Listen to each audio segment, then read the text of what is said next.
Olá, um abraço a todos. Estamos aqui em mais uma edição do nosso Lawcast, uma iniciativa da nossa Escola Brasileira de Direito, a EBRAD, em parceria com os Diários Associados e o nosso portal UAI, o terceiro portal do nosso país, viu? Hoje recebendo uma grande autoridade em direito penal, um jurista de escola, não é? O professor e desembargador Guilherme Nucci. Professor Guilherme, mas que prazer, que honra tê-lo aqui conosco, não é?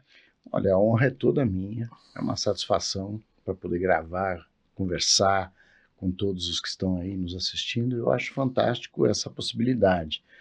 Já estou na EBRAD há bastante tempo, né, como patrono dos cursos de penal e processo, e estou aqui à disposição para a gente travar um diálogo sobre penal e processo, que é tão difícil nos dias de hoje, né? É verdade. E, pessoal, a honra que temos, né, aqui de ter o professor Nucci aqui conosco na EBRAD, né, nos cursos de pós-graduação aqui de penal e processo penal, e a honra maior ainda de tê-lo aqui hoje, poder abordar esses temas tão palpitantes que, aliás, o direito, né, professor Nucci, hoje em dia está assim na ordem do dia, né? Toda a sociedade discutindo o direito, isso eu acho muito saudável, né? E querendo saber mais. Então, estamos falando aqui não só para os nossos estudantes, né, para os nossos colegas aí, magistrados, advogados, membros do Ministério Público, defensores, que fazem a pós-graduação conosco, mas também para toda a sociedade brasileira, né? Como é que o senhor tem visto aí essa questão do direito penal hoje em dia? O que o senhor acha que precisa de melhorar? Temos, assim, qual o grande cenário? Porque daí depois a gente começa a fazer um sobrevoo mais próximo, né, aos temas em questão. O direito penal, a gente sempre tem defendido a ideia que ele não pode ser a primeira solução para os problemas da sociedade. O direito penal ele é considerado, né, a última ratio, né, a última opção do legislador para regular um conflito ou pelo menos estabelecer alguma sanção. Isso não quer dizer que o direito penal não tenha a sua relevância, mas a gente espera que o direito penal possa ser utilizado quando os outros ramos do direito não estão atendendo a questão. Porque, naturalmente, nós sabemos que a sanção penal é a mais drástica.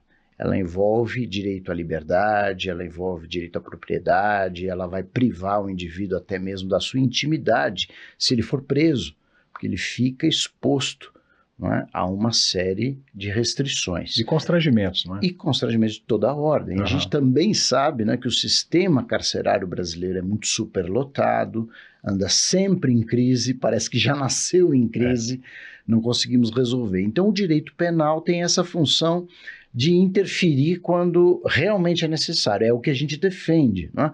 Eu vejo que a maior parte da doutrina tem essa ideia. Há questões com as quais não podemos lidar de outra maneira. Não se pode falar, por exemplo, que um estupro possa ser conduzido na justiça civil por uma indenização, não se pode falar que um homicídio vá no mesmo caminho, porque evidentemente que o tecido social ia se desgastar. As pessoas não iriam admitir, não é, que não houvesse uma justiça mais efetiva, uma sanção mais completa para determinadas infrações muito graves. Então, o panorama do direito penal que procuramos hoje incentivar, não é um direito de última ratio, de uma última opção, mas necessário, não é, para determinadas áreas que são sensíveis, né, para a população. Pois é, tem temas, inclusive, instigantes. O senhor tocou no tema do estupro, né? Um crime realmente bárbaro, né? Intolerável, que tem que ser coibido e punido da forma mais severa possível. Mas estamos hoje aí, em virtude de um jogador que se envolveu numa polêmica, né, a respeito do estupro, e tem surgido muito esse questionamento, né? Se por um lado é um crime que é difícil provar, porque muitas vezes só na intimidade ali estão algumas pessoas, né? Por outro lado, também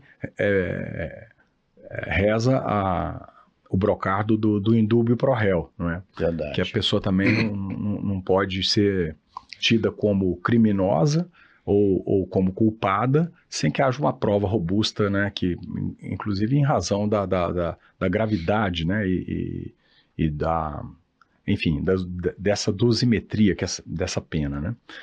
Que o senhor acha em respeito a isso, sabe? O estupro, e incluindo aqui o estupro de vulnerável, nós temos essas duas situações diferentes. O estupro como um crime violento contra a vítima, que é obrigada a ter uma relação sexual que ela não consente, com violência. Então, essa é uma parte do artigo 213 do Código Penal. Qualquer pessoa pode ser vítima. E nós temos o estupro de vulnerável, que é uma figura destinada a pessoas que não têm capacidade de consentimento. Então, são os menores de 14 anos, as pessoas enfermas mentais, que não têm como decidir a respeito, e as que estiverem impossibilitadas, por exemplo, drogadas, embriagadas. O que nós acompanhamos, não só como estudioso da área, porque recentemente publiquei meu tratado de crimes sexuais, onde abordei todas as questões possíveis nesse campo, então não só como estudioso desse assunto, mas também na minha atividade jurisdicional no Tribunal de Justiça, a gente vê que a maior dificuldade do magistrado brasileiro, primeiro grau, segundo grau, instâncias superiores, é julgar com justiça absoluta, ou pelo menos aquela máxima que nós procuramos atingir, um estupro. Por quê? Porque tanto o estupro quanto o estupro de vulnerável, eles são crimes na surdina, camuflados por excelência. Um roubo pode ser praticado aí na via pública, à vista de todos, gravado por celular hoje de uma pessoa que estiver passando. Mas um estupro não. Um estupro não tem prova documental, não tem uma gravação. E muitas vezes nós ficamos reduzidos à palavra da vítima. E aí piora a situação quando é a palavra da criança. Porque a criança se expressa muito mal. Ela não tem toda a vivência que um adulto tem. Então é muito complicado. O juiz fica realmente... É um drama, não é? Muitas vezes ser leniente com relação a uma conduta abjeta, não é?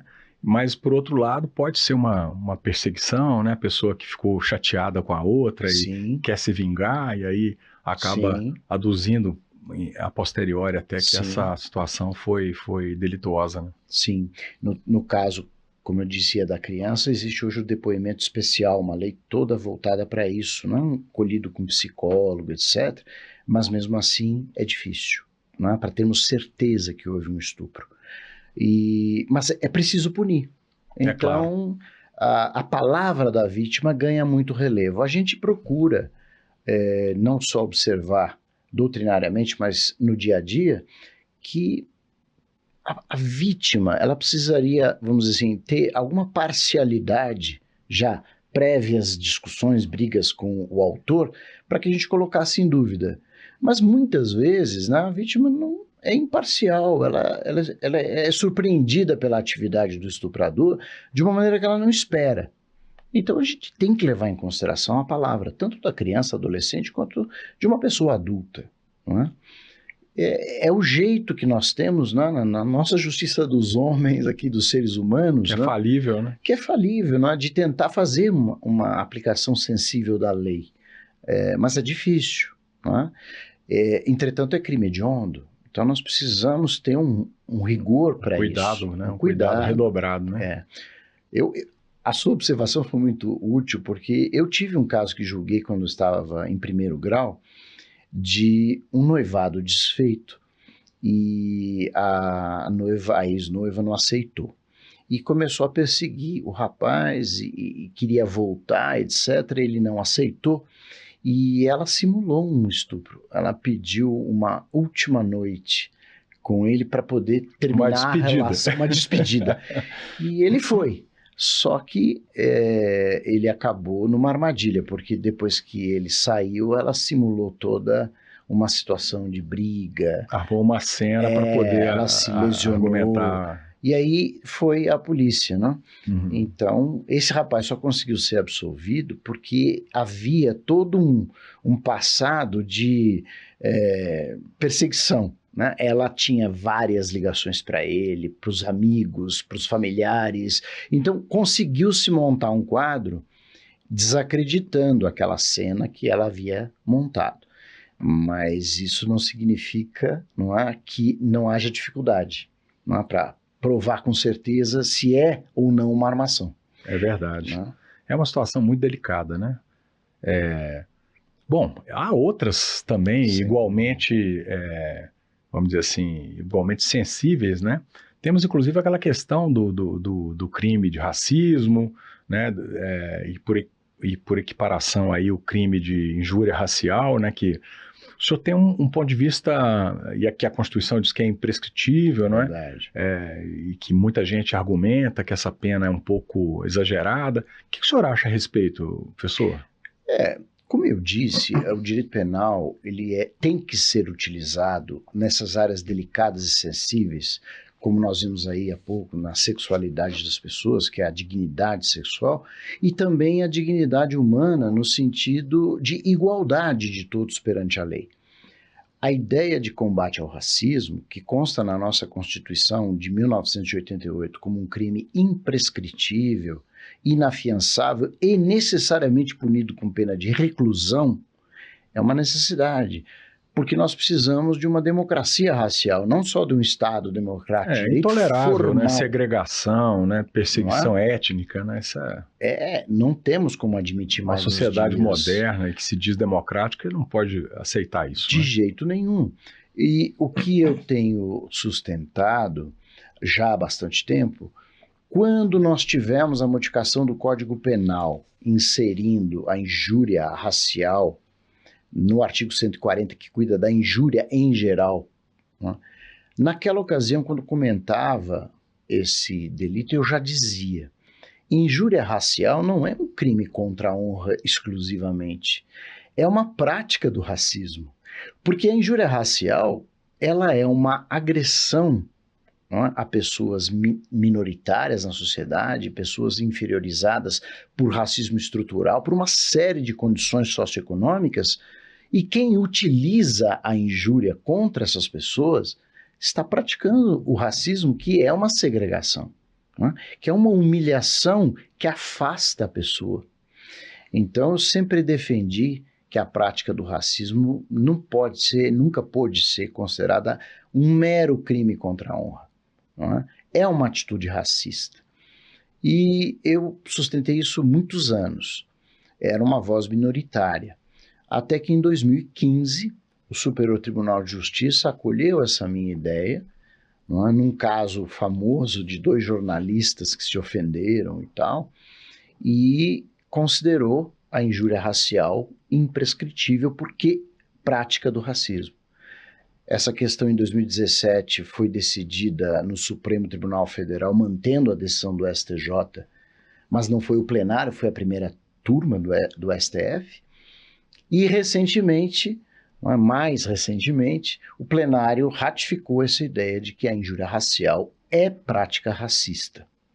E, portanto, imprescritível. Imprescritível. E, portanto, inafiançável. Inafiançável. Isso é muito importante para que todos, né, tenham em mente aí a gravidade e as repercussões que poderão advir aí de uma prática dessa natureza, né, professor? E permita-me, tivemos recentemente, entrou em vigor em janeiro de 2023, a nova lei que, atento a esse ponto de vista, que o Supremo, inclusive, no plenário, chancelou, levou a injúria racial para a lei de discriminação racial claramente.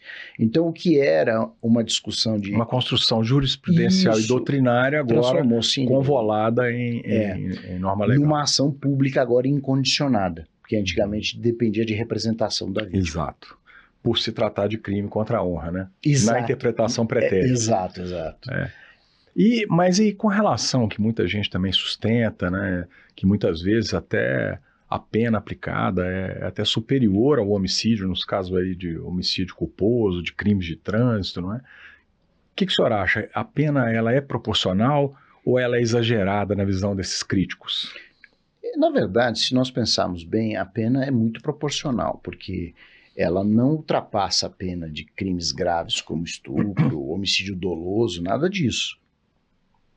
O legislador constituinte disse que precisa ser punido com reclusão. Então nós já afastamos a detenção de um homicídio culposo, por exemplo. A pena de 2 a 5 anos hoje de uma injúria racial é muito proporcional. Além de permitir uma série de benefícios, né? Quer dizer, não necessariamente isso é prisão. Temos aí a suspensão condicional do processo, não é? Penas alternativas, então não necessariamente isso representa prisão. É uma pena muito proporcional para a gravidade da conduta, não é?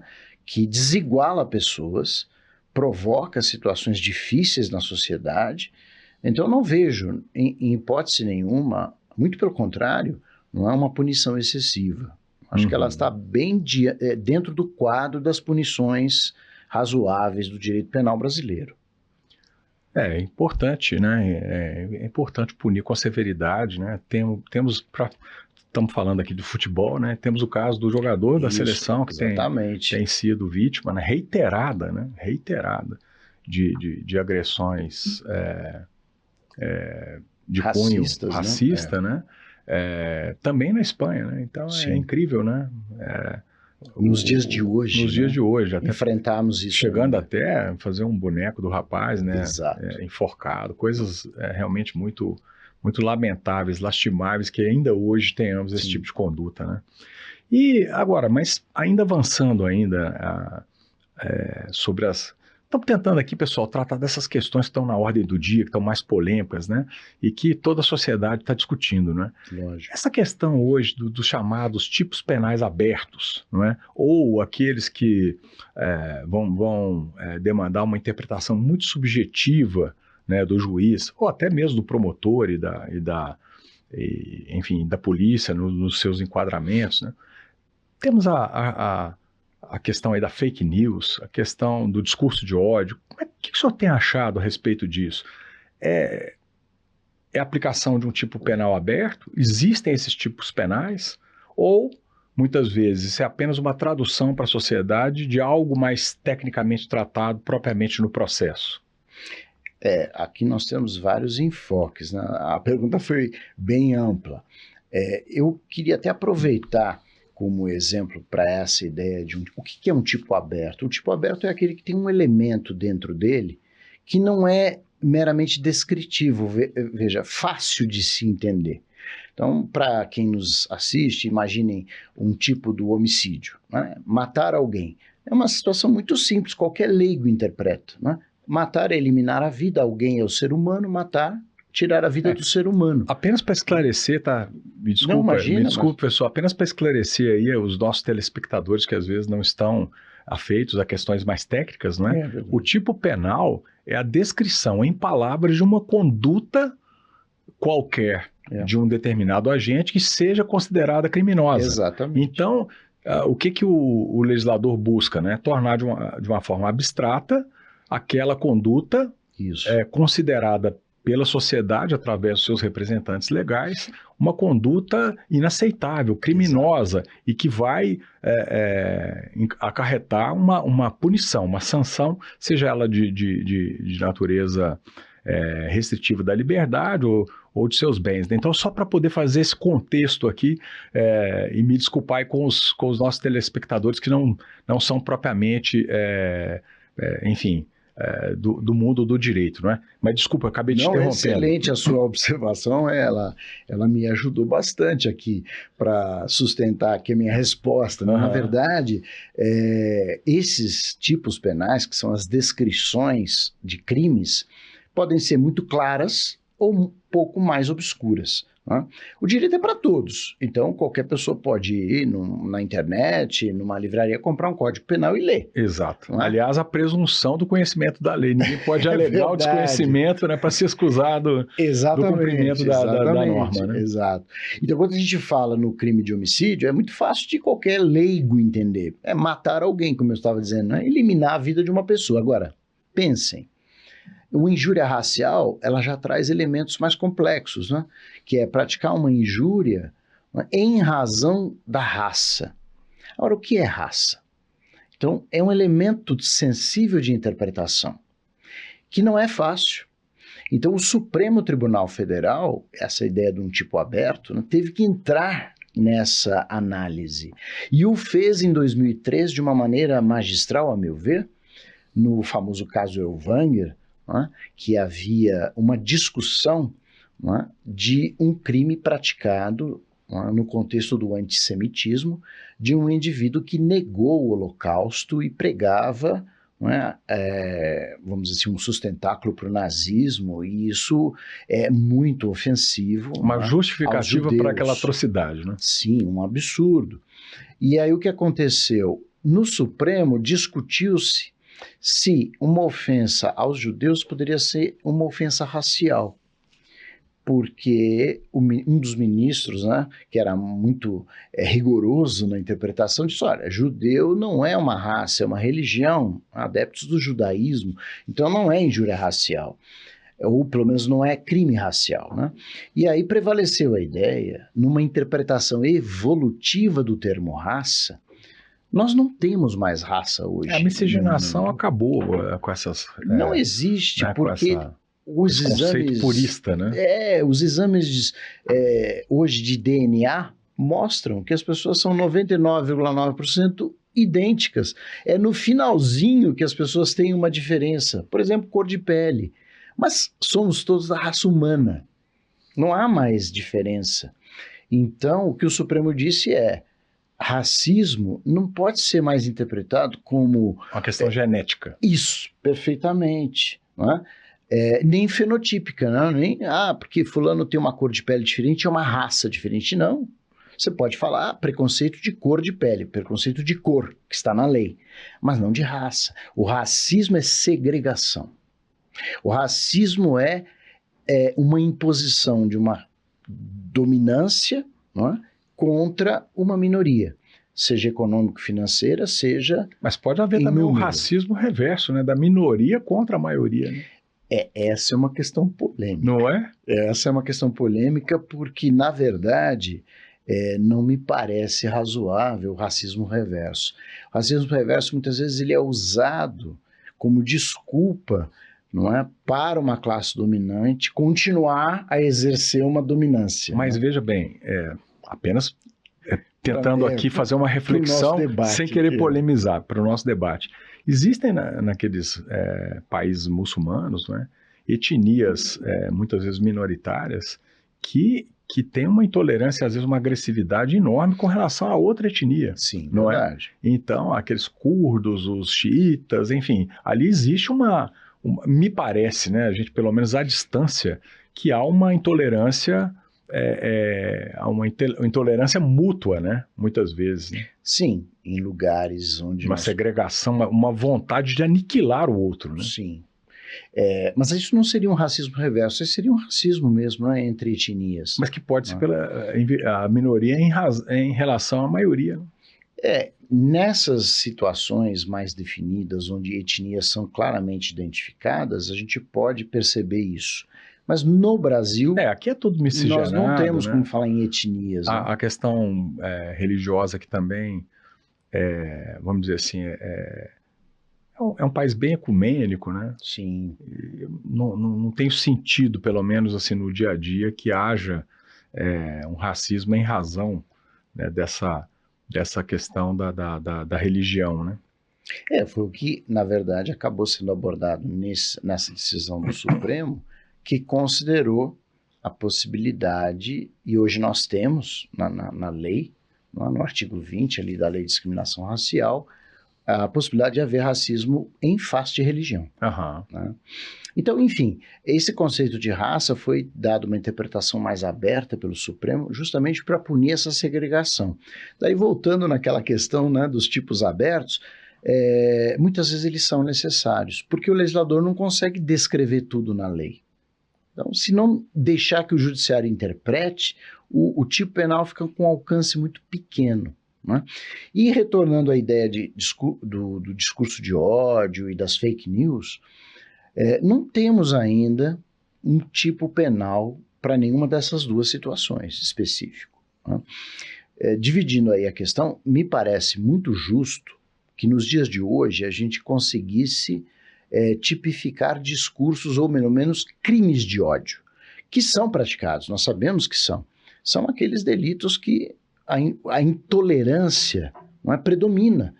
Fulano não gosta de Beltrano porque não gosta. Entra um preconceito muito forte, por alguma razão. Não é? E talvez fosse hora não é, de nós termos uma avaliação do parlamento aí, em relação a esses discursos de ódio que viram crimes. Mas ainda não temos uma tipificação disso. E também não temos de fake news. Não é? O Congresso trabalha em cima disso, mas não temos ainda tipificação. Produzir fake news, crime, não existe ainda. Eu acho que esse seu ponto de vista é muito interessante porque, na verdade, essas condutas, né, intoleráveis e que vão ser punidas, tem aquele princípio nosso lá, né, dos bancos escolares, do norma agendi, facultas agendi, não é? A lei existe de forma objetiva e a pessoa tem a faculdade de obedecer ou não à lei, sabedora de que, se não o fizer, acará com as consequências cabíveis, inclusive com as penas decorrentes da determinada previsão na norma penal. Mas o grande problema é que, se a pessoa não souber, né, não conseguir de antemão, saber, mas afinal, qual conduta não é tolerada? Não é? É verdade. E ela então não terá jamais essa possibilidade de escolher cumprir ou descumprir. Ela pode estar descumprindo sem saber o que o faz, né? Então, realmente seria muito importante que essa discussão viesse do parlamento, né? Inclusive por conta ali do parágrafo 1º do artigo 1º, que fala, que tem sido muito citado hoje em dia, né? Todo poder emana do povo, que o exerce através de seus representantes eleitos. Lógico, né? lógico. E aí cairia lá no segundo a questão da tripartição de poderes de Montesquieu, independência e harmonia, né? E seguindo aí o 22, o 44 e o 48, que atribuem à União Federal legislar de forma privativa, né, sobre essas matérias, especialmente de processo penal e direito penal. Exatamente. E essa parte da legislação é muito sensível. Eu acho realmente que o Congresso Nacional precisa se debruçar sobre isso, não é? Mas ele já tem feito. É interessante que existem sementinhas plantadas, né? Nós temos observado, por exemplo, na criação do delito de homicídio qualificado, que é um homicídio com pena maior, o feminicídio.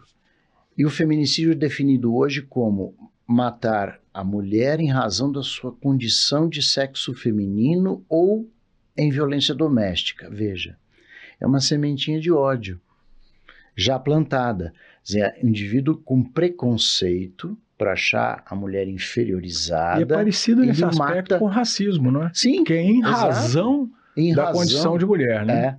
E outra em razão de pertencer a determinada etnia ou religião, etc. Tal. Então, é a sementinha plantada já pelo Congresso, né, já ingressou na lei penal, mas ainda de uma maneira branda, não generalizada, de um crime de ódio. Nesse aspecto, desculpe aqui, pessoal, estou entrando em questões polêmicas e aproveitando o professor Nucci aqui conosco, né, para o nosso mestre nos dar um norte aqui.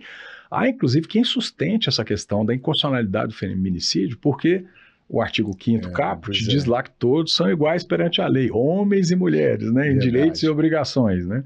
E há quem diga, puxa vida, mas é mais grave matar uma mulher do que matar um homem, né? Se você tiver, o exemplo clássico que sempre é dado, né? Se você tivesse um filho que fosse assassinado, você acharia menos grave, né, do que se tivesse uma filha que fosse assassinada. O que o senhor acha em relação a isso?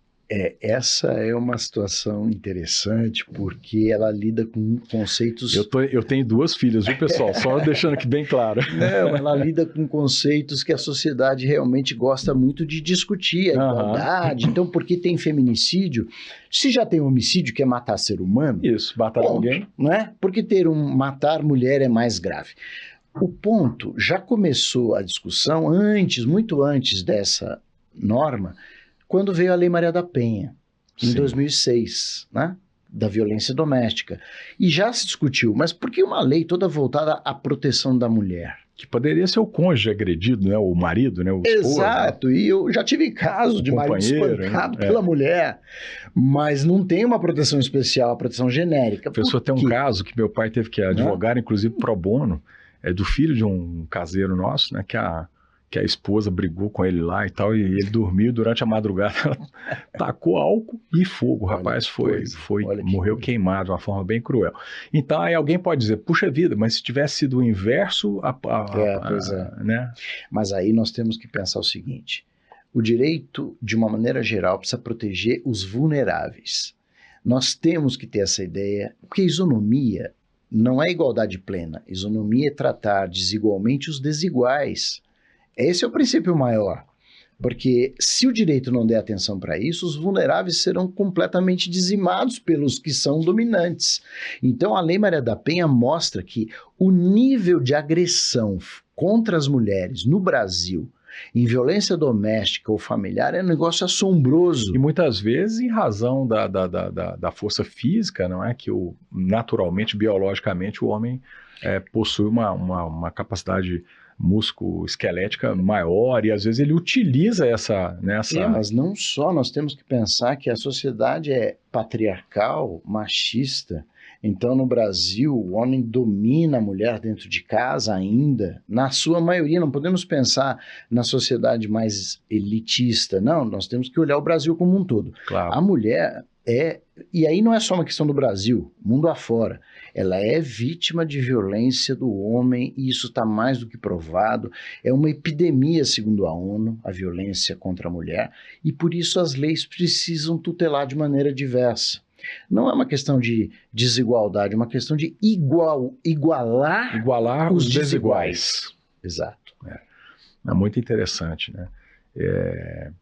E eu não sei se o Supremo chegou a se manifestar sobre isso, né? Sobre essa inconstitucionalidade, que foi arguída, né? Foi em ações ali no meio da ação, isso daí foi realmente objeto, e a resposta foi essa. Mas não tem nenhuma ADIM, nada... Não, específica que eu me lembre, não, mas foi discutido isso já, e a resposta foi essa, não, a lei é perfeitamente aplicável, porque ela busca igualar as pessoas que são vulneráveis. Então, por isso a Lei Maria da Penha subsiste até hoje, precisa ser ampliada, inclusive, melhorada, aprimorada. Aliás, foi, né, o ano passado, né? Ela tem sido alvo, né, do Congresso mexer sempre que necessário. Foi aperfeiçoado. Aperfeiçoando, exatamente. Bom, o senhor falou aí muito do sistema carcerário, né? Verdade. O sistema carcerário sempre abarrotado, qual que é a solução que o senhor pensa para poder equacionar esse dilema, né? De um lado, como é o caso do estupro, não é? Que a gente tratou agora há pouco, do racismo e do próprio feminicídio, do lado a necessidade de se punir, né? E promover enfim, a dissuasão de condutas futuras, né? E também o caráter pedagógico da pena, para que haja também uma ressocialização e tal. Então, de um lado, essa necessidade de, para falar aqui mais ou menos a linguagem que está aí no dia a dia, né, de demonstrar que o Estado não tolera esse tipo de conduta, né, que não haverá impunidade, que a impunidade não pode campear. Mas, do outro lado, o reflexo disso que é a superlotação, não é? Dos presídios e tal. Na verdade, essa questão da superlotação, ela nasceu quando nasceu a pena privativa de liberdade, e no Brasil a gente tem notado, ela tem, enfim, décadas e décadas de um problema não solucionado. Eu não sou radical a ponto de dizer, a pena privativa de liberdade não funciona, temos que extingui-la. Isso não existe. Não podemos tratar um homicida, um estuprador com pena de multa. Isso é uma fantasia. Precisamos da pena de prisão porque ela é a forma mais civilizada de punição. Não se descobriu nada melhor. Porque a pessoa que diz, olha, a pena de prisão está falida, então propõe alguma coisa no lugar para uma criminalidade violenta. Você não tem o que substituir e que seja civilizado. Inclusive de forma a salvaguardar a própria sociedade, lógico, que está em risco em relação a determinados perfis, né, de criminosos, né, que eu, tendem a delinquir. Sem dúvida. Eu pensei, já me debrucei muito nessa questão, e eu não sou adepto a nenhum tipo de radicalismo. Vamos abolir totalmente a pena, ou vamos aplicar a pena integral e não vamos ligar para a superlotação. Precisamos fazer as duas coisas. Que, aliás, não é uma medida que vem sendo defendida por muitos juristas na área do direito penal, ou seja, de adequar a lei de execuções penais para poder fazer com que o condenado, né, o criminoso, suporte aquela pena de uma maneira mais integral, porque muitas vezes com um cesto, um bom comportamento, uma leitura de livros, ele acaba deixando o sistema prisional de uma forma precoce, né? Nós temos até um momento interessante, nós estamos elaborando aí o curso de execução penal pela EBRAD, né? E estamos tratando exatamente desse tema e de todas as questões atinentes ao cumprimento da pena. O curso já está lançado, viu, pessoal? Recomendo muito enfim, se matriculem, porque teremos questões muito interessantes. Vamos discutir todas essas questões. A fundo, né, todas essas questões. Mas quando me perguntam a respeito mas então como vamos resolver a superpopulação, eu digo o seguinte, quando escrevi meu livro Criminologia e publiquei em 2020, se não me falha a memória, no final eu achei que tinha que abordar essa questão. E penso eu, nós só vamos solucionar, ou pelo menos tentar solucionar com mais eficácia, de dois jeitos. Primeiro, cumprindo a lei, porque o Poder Executivo, que administra a penitenciária e as cadeias, não cumpre. Então, a lei de execução penal é desprezada. Essa já é uma falha grave. Então, primeiro, cumprindo a lei e dando dignidade ao cumprimento da pena e efetividade, né? E, segundo lugar, o único jeito de substituir uma pena de prisão por alguma coisa eficiente vem da tecnologia. O desenvolvimento tecnológico, eu até brinco com os meus alunos, eu falo assim, olha, gente, sabe quem vai resolver o problema carcerário? Os engenheiros, os cientistas, de outra área, porque são eles que vão criar mecanismos, como criar a monitoração eletrônica, que nós não tínhamos ideia que era possível. A tornozeleira, a famosa tornozeleira. A tornozeleira. A gente falava, umas décadas atrás, isso era ficção. Impensável, né? Não é? Então, quem vai resolver o nosso problema vai ter que ser a tecnologia. E aí nós podemos falar, teremos seguranças de encontrar, por exemplo, uma determinada pessoa que está solta, mas está monitorada. Então, talvez a prisão não seja necessária, mas a gente sabe onde essa pessoa está e que não está cometendo um crime. E esse sistema pode ser até mais aperfeiçoado, né? Claro, sem violar ali a intimidade, né? Lógico, enfim, os princípios mínimos de direitos humanos, mas em situações de estresse poderia acionar um dispositivo de áudio e vídeo, né? Que pudesse ali ser reativo a uma determinada situação de risco, né? Vamos lembrar também um aspecto interessante. A sua colocação é muito propícia de, não podemos violar a intimidade. Verdade em termos. Por quê? Porque quando uma pessoa está presa na penitenciária numa cela, ela não tem intimidade preservada. Ela está sob vigilância de um carcereiro, ela tem outros presos na cela. Então, não existe essa privacidade absoluta para quem cumpre pena. De modo que, penso eu, para aquela pessoa... ele poderia estar sujeito à mesma vigilância. Exato, externa. Ela está em liberdade, mas monitorada, ela perde um pouco da sua intimidade evidente, mas ela ganha por não estar atrás das grades. Então a sociedade faz, vamos dizer, uma troca. É uma troca, exatamente. E que muitas vezes poderia ficar, inclusive, por opção, né? Do próprio preso, né? A requerimento. Também, né? porque há aquela questão, né? Isso é interessante, desculpe, a gente vai entrando aqui, os assuntos vão purulando, né? Que é aquela questão da castração química, não é?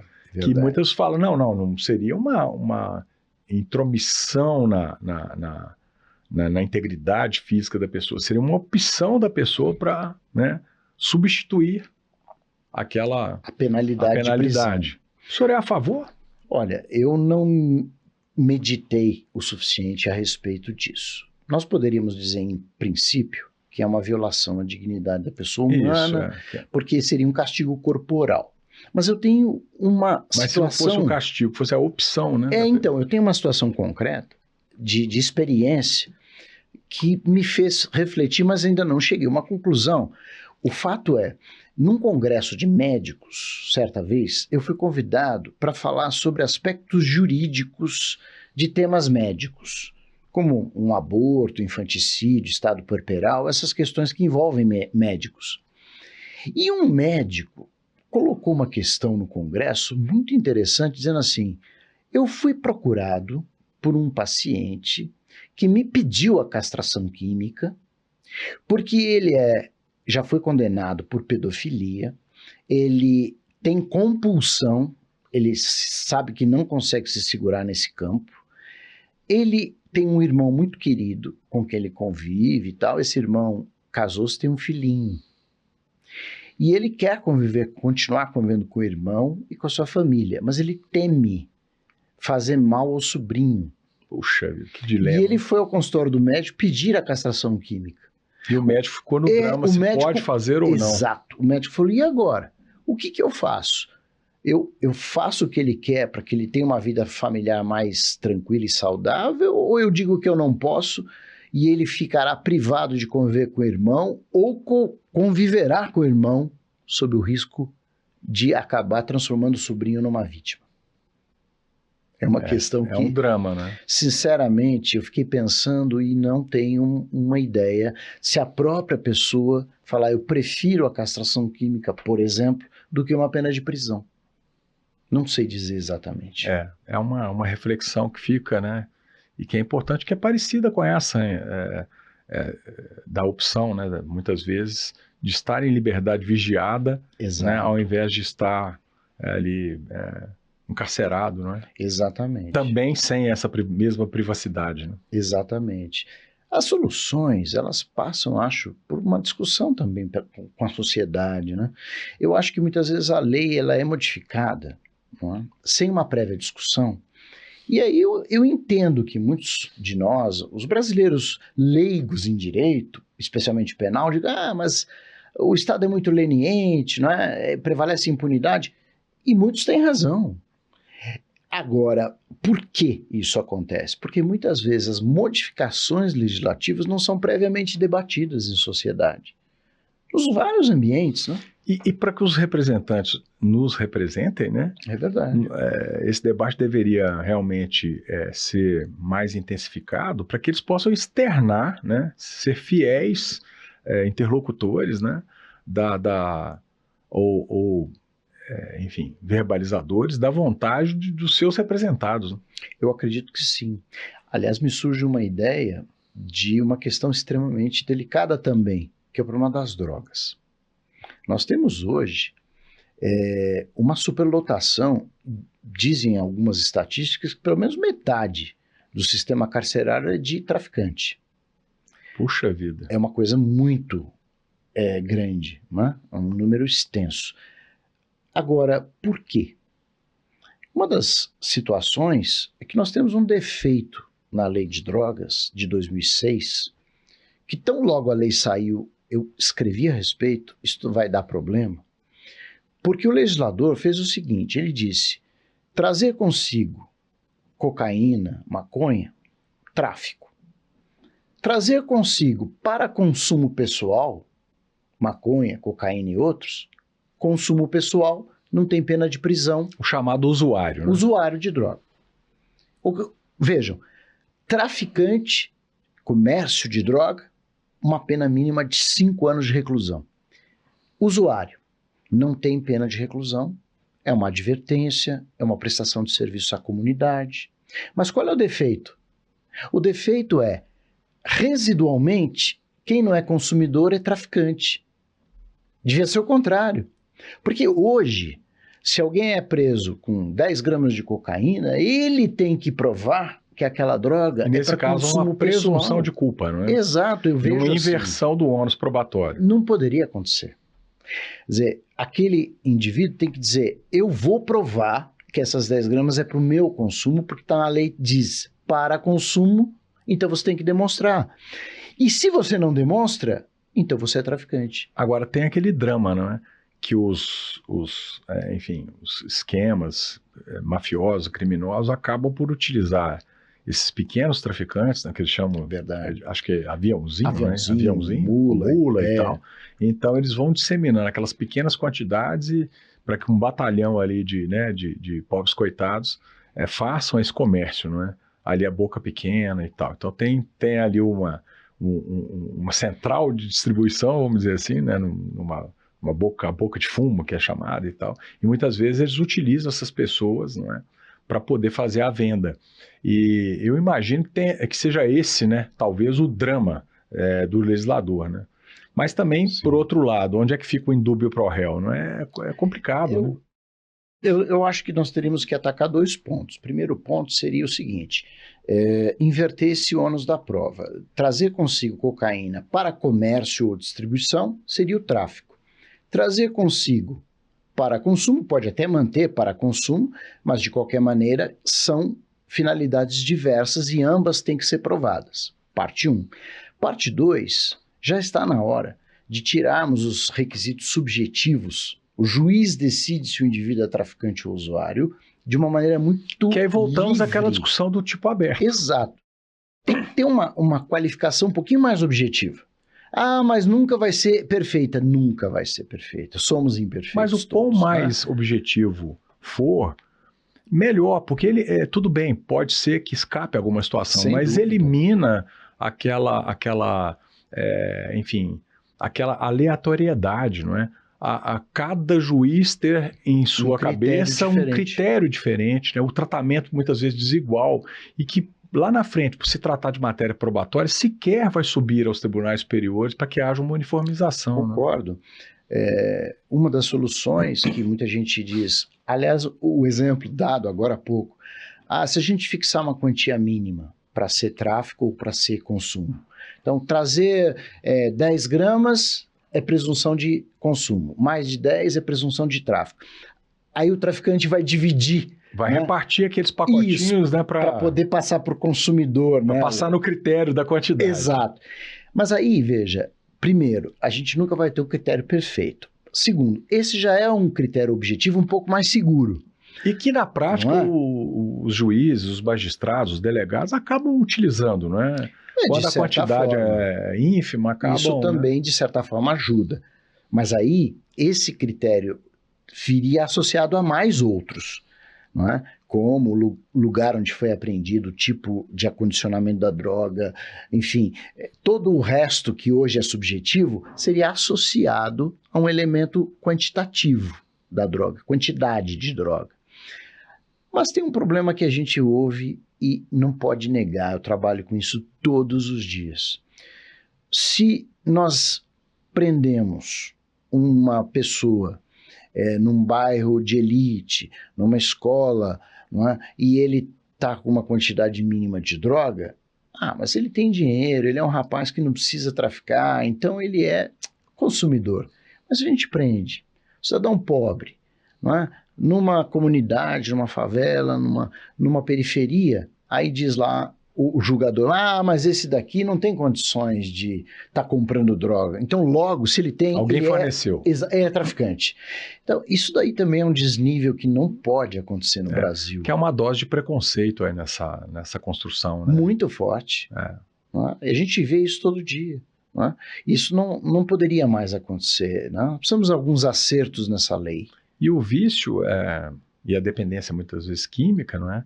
Ela, nesse aspecto, eles são democráticos, né? Atinge todas as camadas sociais de uma forma bem dura. Né? Deixa eu fazer uma inversão de papéis.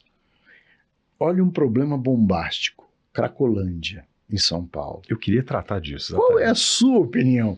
Porque eu não tenho.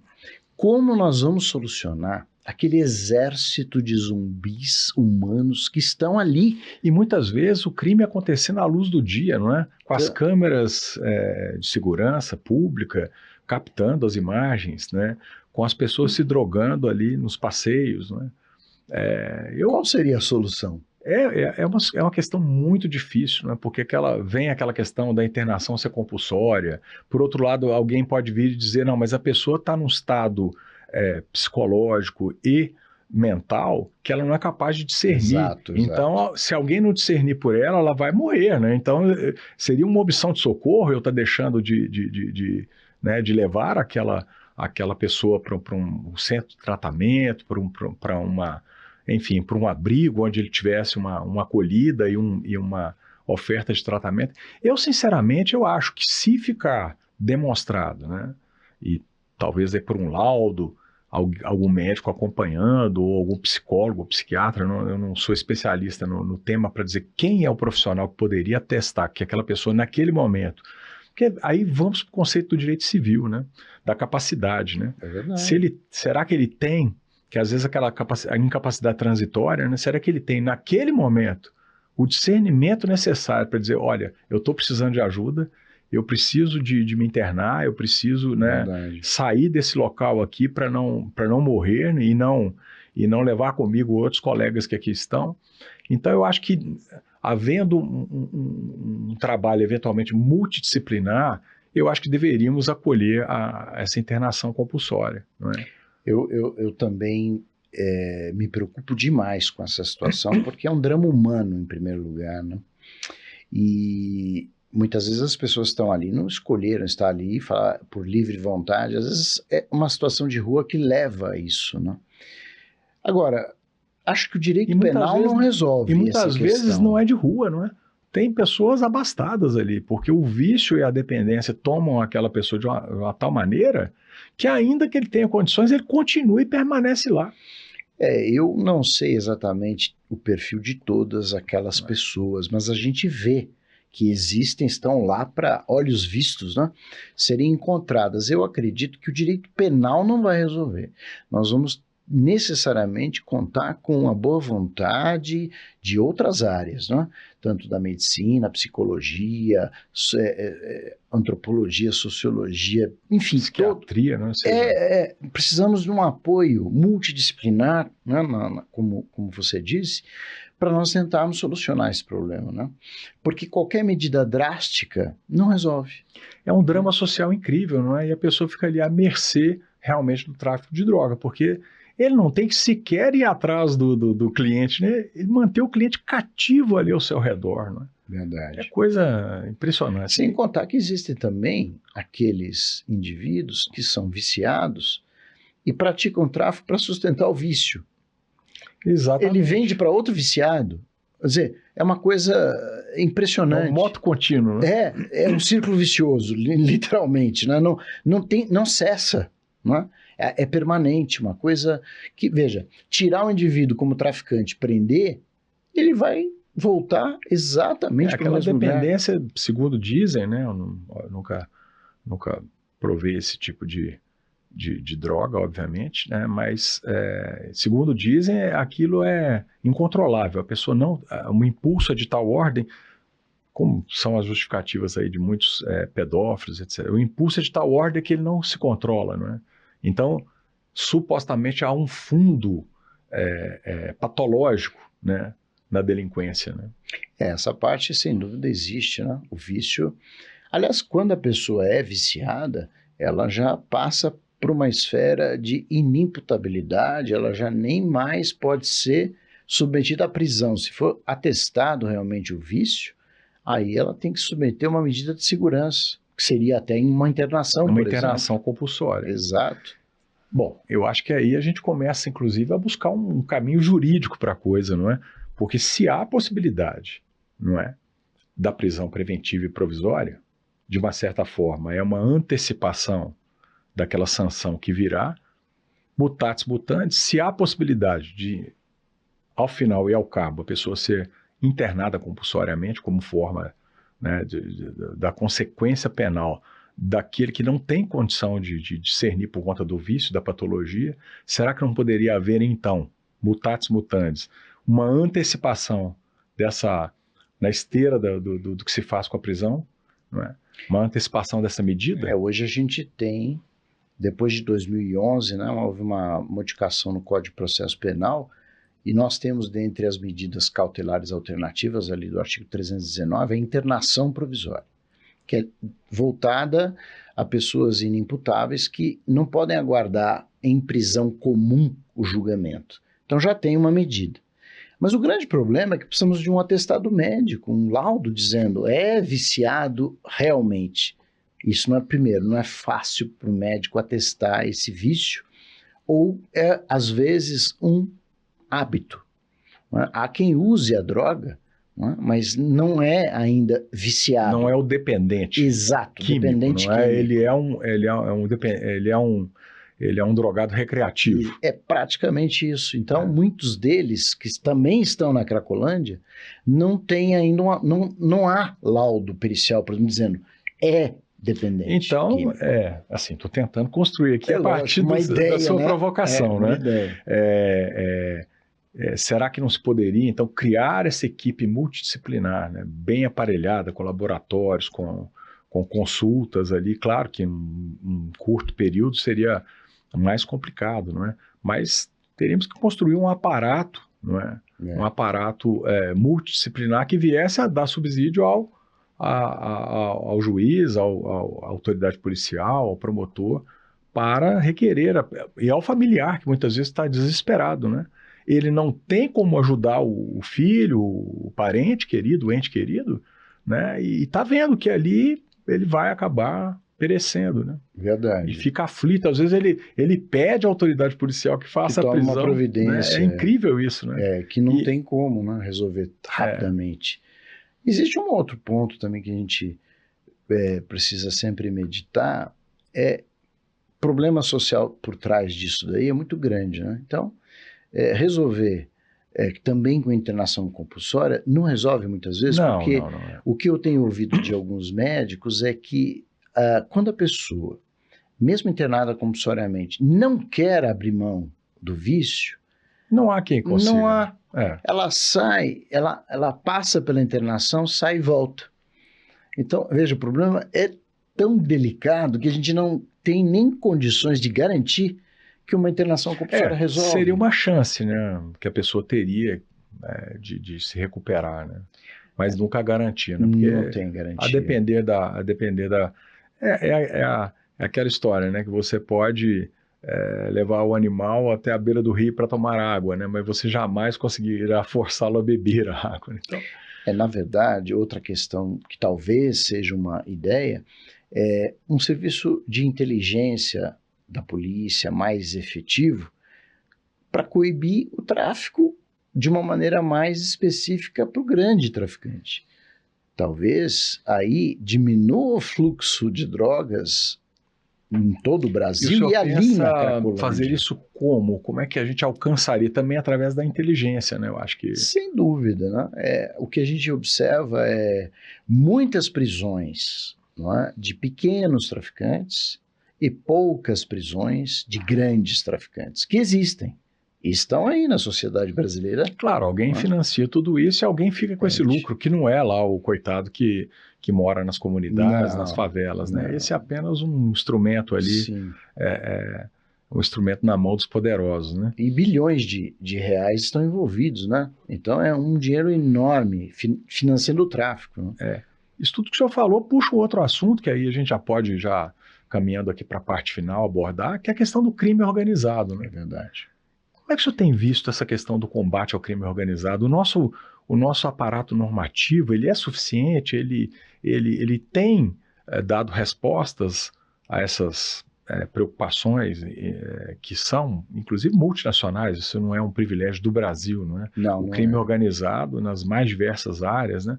Na área do tráfico de drogas, né? Da corrupção, financeiros, econômicos. Crimes, fraudes, né? Aliás, a cada dia surgem mais casos né? de fraudes e crimes aí do colarinho branco. O aparato normativo brasileiro, ele dá conta dessa... Nós tivemos um avanço muito grande da primeira lei de crime organizado 9.034, se não me engano, de 95, para 12.850 de 2013. O avanço foi inequívoco, quer dizer, uma legislação bem melhor. Depois, ela já foi aperfeiçoada, a lei 12.850.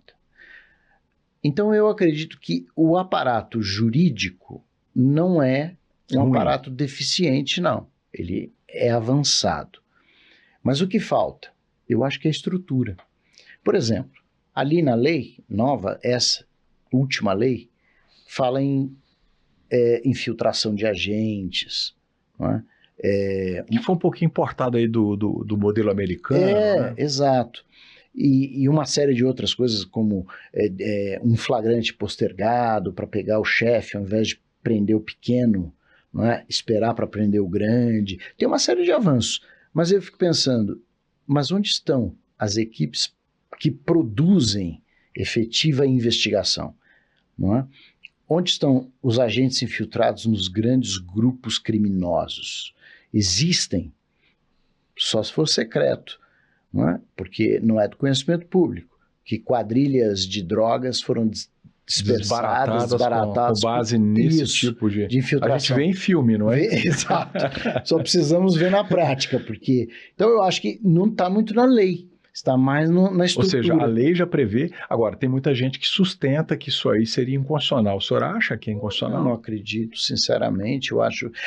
Aliás, é a mesma... Falam muito em flagrante forjado, né? Mas é a mesma discussão de... É uma questão... Não, eu sou contra, dizem alguns, né? A delação premiada, porque isso aí é antiético, não é? É o indivíduo... A pessoa fica forçada a delatar para poder ganhar um benefício. Tem esse ou discurso, dedo duro, e dedo duro não é bonito, mas...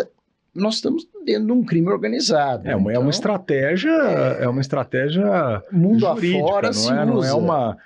Não é uma questão, né, vamos dizer assim, de costumes apenas, né? É uma questão de enfrentar uma situação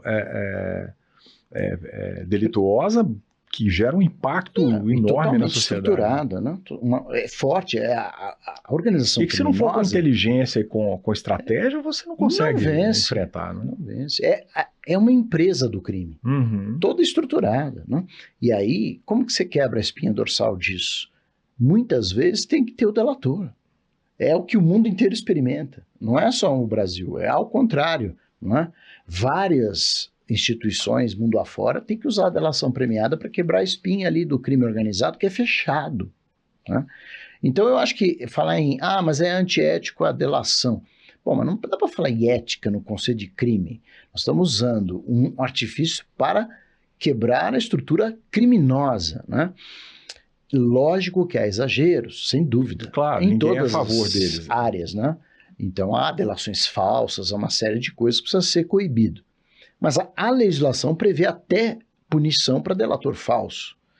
Claro, qual é o demonstrar o processo né, no seu curso que a pessoa realizou aquela delação com fim escuso, né, para prejudicar alguém e inventar, né, aquela situação, ele inclusive perde os benefícios, né, da delação. Exato, ele precisa ser honesto na sua delação, né, verdadeiro. Né?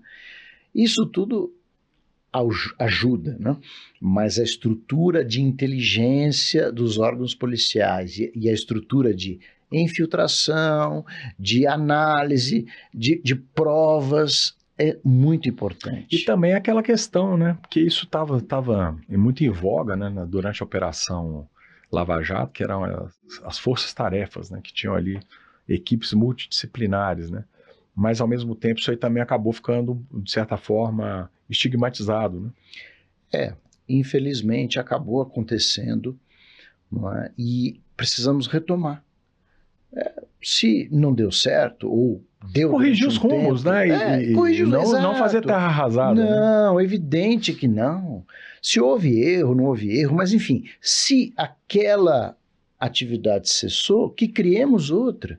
Em outros parâmetros, mas não se pode simplesmente dizer, agora acabou. Não, é preciso combate, é preciso continuar o Estado agindo, né? E uma das coisas que me preocupa muito, aí ampliando um pouco, é que no Brasil a gente tem pouco substrato alicerce pericial nos crimes. É verdade. Muita coisa é decidida na base de testemunha. O que é um perigo, né? Um perigo. Lá a gente também tem aquele ditado, né, um pouco pejorativo, né, que a testemunha é a prostituta das provas, né? Porque às vezes a pessoa ali vai dar um depoimento enfim, por uma questão Parcial, de amizade, ou por uma exato. questão de inimizade, né? Ou por interesse, E a esse ou visão da aquele. testemunha não é perfeita. Nós, né, quando gravamos um fato, processamos esse fato, colocamos algumas coisas da nossa mente, esquecemos detalhes importantes, precisamos de mais perícia, exames de DNA, que são caros, mas precisamos investir nisso. Outros países mais avançados usam. Caro é o prejuízo que uma nação tem, né, com o crime organizado, né? Também. Isso é muito mais caro. E com erro judiciário. E com erro judiciário. Então, a perícia é uma área sensível do direito penal e processual penal. A quantidade de processos, né, excelência? O senhor é testemunha disso, sim, né? Que recebe uma avalanche de processos. Isso tem um custo enorme, não é? Que começa lá desde a polícia, depois vem no Ministério Público e vai desaguar no Judiciário, vai percorrer as várias instâncias, né? Isso tem um custo social e financeiro incalculável, né? E sabe o que temos notado na prática? Em muitos casos, mas muitos, somente o flagrante delito é usado. Ou seja, o indivíduo que é surpreendido cometendo o crime, esse é processado. Agora, o número de delitos apurados por investigação que não venham de um flagrante é mínimo. Então, a investigação ainda é precária. É incrível, né? Precisamos aperfeiçoar muito, né, pessoal? Nossa, esse debate está muito gostoso, né? São matérias instigantes e que, puxa vida, poderíamos ficar aqui o dia todo, né, professor? Verdade. Debatendo esse assunto. Tantos outros temas aqui vêm à mente, mas que, obviamente, nesse nosso prazo, nosso tempo exíguo, não vamos conseguir abordar todos, não é? Eu queria, professor, agradecer imensamente e, claro, serão abordados com certeza nos nossos cursos aí de pós-graduação, dos quais o professor Nutti é o patrono. Eu queria agradecer muito aqui a presença do professor Guilherme, né, dizer da alegria de tê-lo aqui conosco no nosso Lawcast, na nossa querida EBRAD. Puxa vida, e dizer que foi um papo, uma prosa, como dizemos nós mineiros lá, deliciosa, que deixa aqui um gostinho de quero mais, né? E prometemos repetir essa dose em novas oportunidades, né? Sem dúvida, professor. Eu estou muito feliz, muito satisfeito de participar, de ter essa oportunidade, não é? De uma conversa informal, mas que é útil para todos nós e para aqueles que nos assistem. E muito satisfeito também com o trabalho da EBRAD, que é um trabalho de aperfeiçoamento das pessoas na área do direito, que é, a meu ver, fenomenal. E a sua liderança está de parabéns. Não, eu, como digo, sempre sou soldado de vocês, né? E aqui é um espaço, aqui no Lawcast, né? Um espaço muito gostoso, que a gente pode tratar dos temas muitas vezes duros e difíceis de uma forma mais suave, né? De uma forma mais descontraída, né? Sem dúvida. E queria agradecer demais, então, sua presença. Eu é que agradeço essa oportunidade e estaremos aí de volta assim que chamados. É isso aí, pessoal. Ficamos aqui, então, com mais um Lawcast e até o próximo episódio. Um abraço a todos.